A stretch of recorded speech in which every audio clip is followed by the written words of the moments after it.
everyone, this is Nikki Rowland and today I have a layout to share for Bella Blvd. I'm using the Fabulous To The Moon collection. I think this is one of my favourite collections ever from Bella Blvd. I think probably because of my circumstances. I have a little boy who just loves anything space. I just love it. So I have an idea that I'm going to kind of run with. I'm going to use the striped paper, that one there. I love these striped papers. They come in most of the collections. We had a thinner striped paper in the Christmas collection, I believe, but the previous collections have had these quite wide stripes, and I've always really loved them. They're great fun.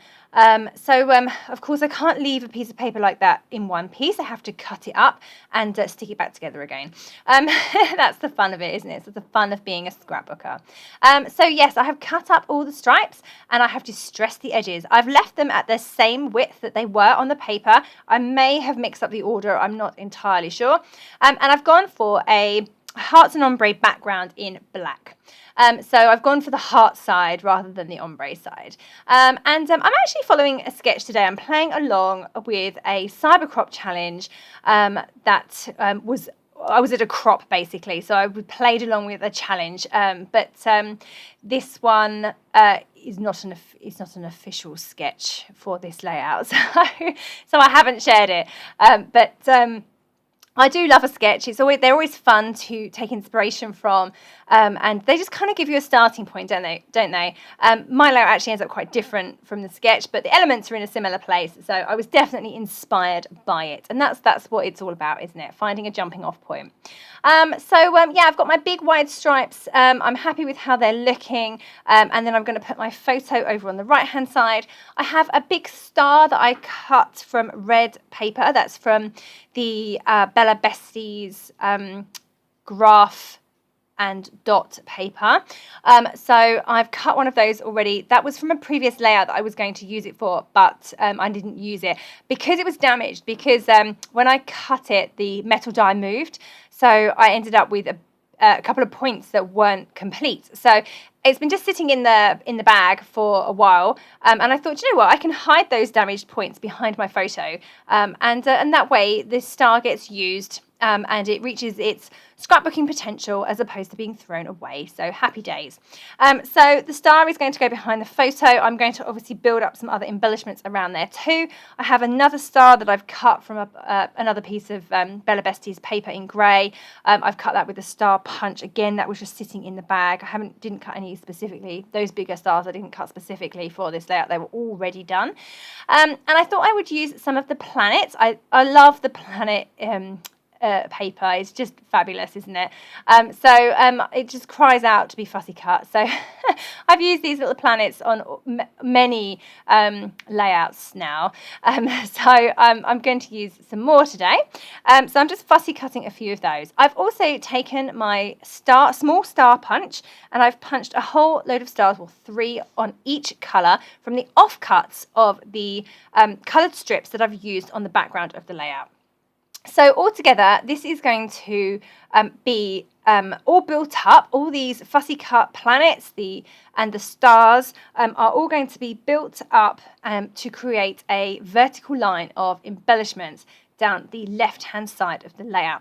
I'm also going to put doodles around each of the stars to make them stand out slightly better against the colours, because obviously they're colour on colour. So I'm going to put a border just with a black pen or a grey pen around the edge of each one of those little stars, punch stars, for the massive embellishment cluster on the left-hand side.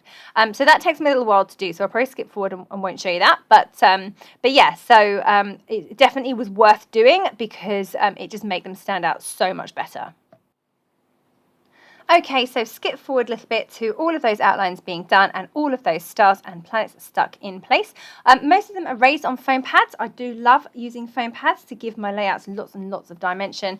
I'm really happy with how that cluster is looking down the left-hand side. I think it just looks fab. Obviously, I've gone colour on colour, I just thought I would also add some embellishments to the stripes themselves.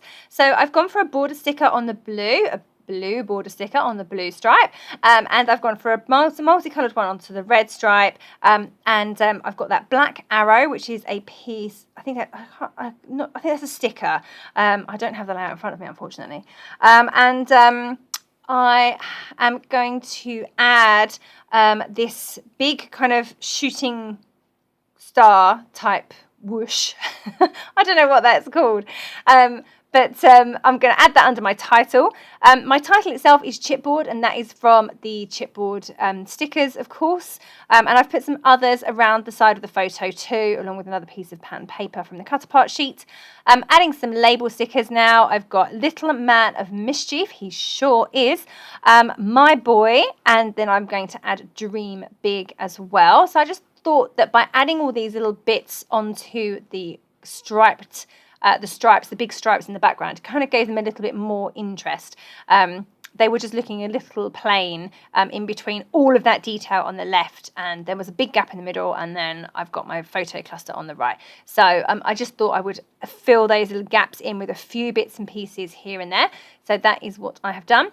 I'm just a bit worried that my chipboard title might ping off at a later date. Chipboard has a habit of doing that.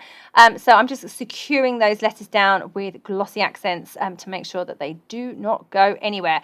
I use, for all chipboard letters, that is what I do, or I sew through them using a sewing machine. Just because chipboard isn't very flexible, like foam stickers, for example, have flex, and therefore if your layout moves, then the foam moves with it, but when you're using chipboard, it's too solid, and therefore it doesn't have that flex. So if you move your layout, letters tend to ping off. It's very frustrating. So in order to counteract that, I tend to raise my chipboard stickers on foam pads, because that gets around the problem too, because then they become foam stickers instead, or I sew through them, or I add glossy accents to really secure them in place. So good little tip there if you're using chipboard and you're getting frustrated with the fact that it falls off. It's not a brand thing. They are literally any brand of chipboard stickers has the same issue. So just a little tip there. So I'm nearly done now. I'm just going to finish off by splattering the embellishment clusters with some white paint. I love how white paint looks over the top of all these embellishments. And that is me done. So I do hope you enjoyed this layout. It's super simple, really easy to do, very easy way of using the striped paper. Yeah, it was really fun to make. I love that big cluster. So thank you very much for joining me today. That was Nikki Rowland for Bella Blvd using the To the Moon collection.